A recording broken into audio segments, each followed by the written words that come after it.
Hi, I'm Jennifer Howell from Garden Gate Magazine, and today we're going to start a few seeds inside. Why do we want to start seeds inside? Mostly to get a jump on the season.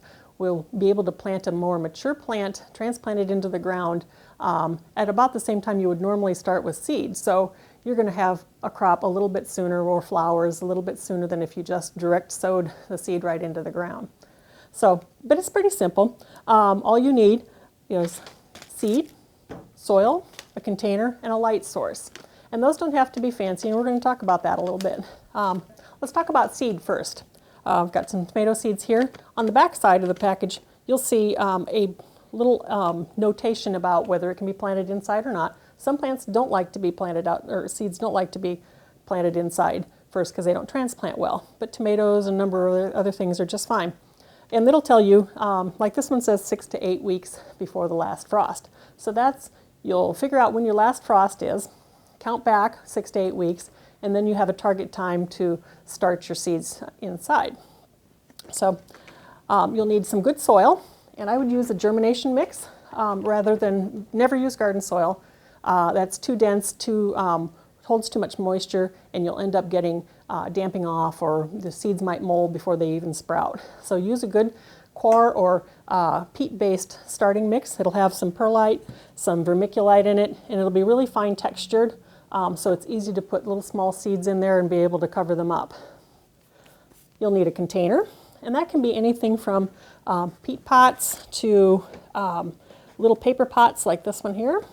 I like to use a flat that has multiple rows because I do a lot of seeds. So I'll sprinkle a whole bunch in there and let them germinate as we go along, and then I transplant them out. Today I'm going to use, this is a goofy little thing, but this is the little wet wipes they use on my floor. These little containers are leftovers from there. I'll use something like that. Even yogurt cups or old nursery pots work great too. Just make sure you've punched a hole in the bottom because you want things to drain. But the handy thing about little things like this, or deli containers that the chicken comes in, is it's got a little clear plastic cover that you can put over the top of it. So, and then finally you'll need a light source. I like a nice grow light situation because you can move this up and down. You can slide this up or down. You can get it low as the plants grow. You can raise it up. It's a nice spectrum. It's got everything that a seedling needs as far as light, but you can just do starting your seeds on the windowsill as long as you have a nice bright sunny spot. So also another thing that works really great is just a plain old fluorescent shop light, but make sure you use one warm and one cool light bulb, because that way you'll give the whole spectrum that plants need to grow. Okay, so I've filled some of my containers. I've got some little cardboard pop-up containers and some peat pots, and I'm going to use this as a group seeding. I'm going to plant some little seeds in there just that I'm going to transplant later. So I want to start with pre-moistened germination mix, or seed starting mix, and so you want to make sure that that's moist but not wet. So pour a little water in there and stir it all up. You don't want it to be muddy, or it should be really crumbly and light. So we just need to fill this up. Since I'm going to transplant the seedlings out of this container, I don't need it very deep, and so I'm just going to fill it up like that. You can kind of pat it lightly. You don't want to pack it in, or just give it a tap, any of your containers. That'll kind of settle that soil for you. And then you make sure it's all kind of level. And I'm going to do pansies in here. Pansies have really tiny seeds, and it's easier to sprinkle them really loosely into a larger flat like this, and then come back later and transplant them out of there. And so there'll be lots of little teeny weeny seeds. And I'm just going to take them along and sprinkle them around. With little seeds like this, sometimes it's nicer to plant them inside, because then you can control where your plants go. When you do this outside with little bitty seeds, sometimes they get scattered to the winds, and you don't know where they'll end up. And you can thin them easier this way. And so I've got them all scattered around. And then pansies need to be buried about 1/4 inch deep, so I'm going to take just a little bit of soil mixed on the top and sprinkle that right in. That's why you don't want it too wet. You want to be able to sprinkle just enough to cover the seed. Some seeds like to germinate with light. Others need to be covered and germinate in the dark. So that's ready to go. I'm going to give it a little bit of water as well. I like to use a little mister, and if my soil mix is moist enough, I wouldn't need to do that, but I like to give it a little spritz.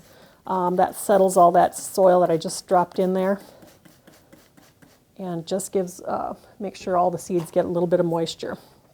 The handy thing about this little container is that it comes with a fun little cover, so I can set that right on the top. That helps keep the humidity in and keeps the soil surface from drying out too much. But you don't want to close it completely. You might want to leave it a little bit off center just so that it's holding that moisture in, but not sealed. Next, I'm going to do some artichokes, and those are bigger seeds. So I'm going to use individual cells and plant each one in a cell like that.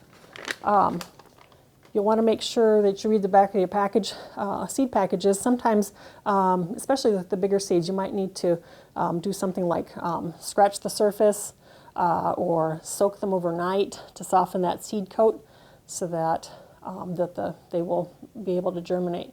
If their seed coat is too tough, they don't always come out. Okay, so we've got our seeds planted. I've put it down in this container. This has no drainage holes in it. This flat doesn't. That's to keep your water from spilling all over your counter. And it came with a cover, which I'm going to use to cover the tops of my plants. I've got labels in there too, so that I know what I planted and where. And the next thing I'm going to do is I'm going to set it on this germination mat. Now, germination mat just keeps the soil level just warm enough. It's the ideal temperature to help your seeds germinate a little bit faster. And I found that it actually does make a difference, and they'll germinate in fewer days than if they were just sitting on a cold counter. So we can put them there. I'm going to set these guys. I'll get those in there later. And then you want to move the light down to about 6 inches above the top. And that cover can stay on until things start germinating. If you don't have a cover like this, you can use just plain old saran wrap. Just pull a sheet over the top, and then they'll, as soon as they start germinating, you just take that cover off.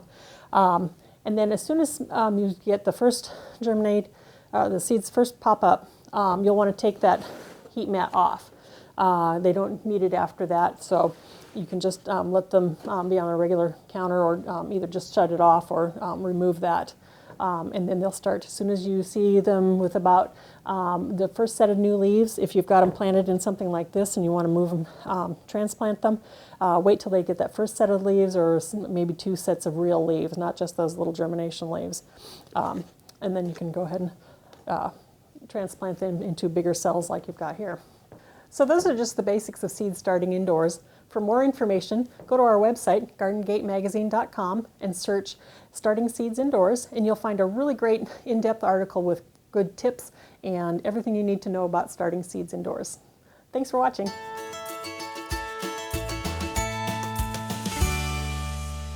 Hi, I'm Jack from Garden Gate Magazine.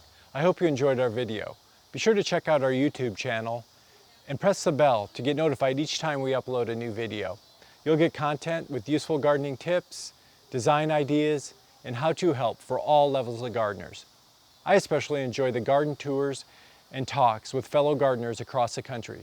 Be sure to follow us on all of our social platforms. You can see the list below. Thanks for watching.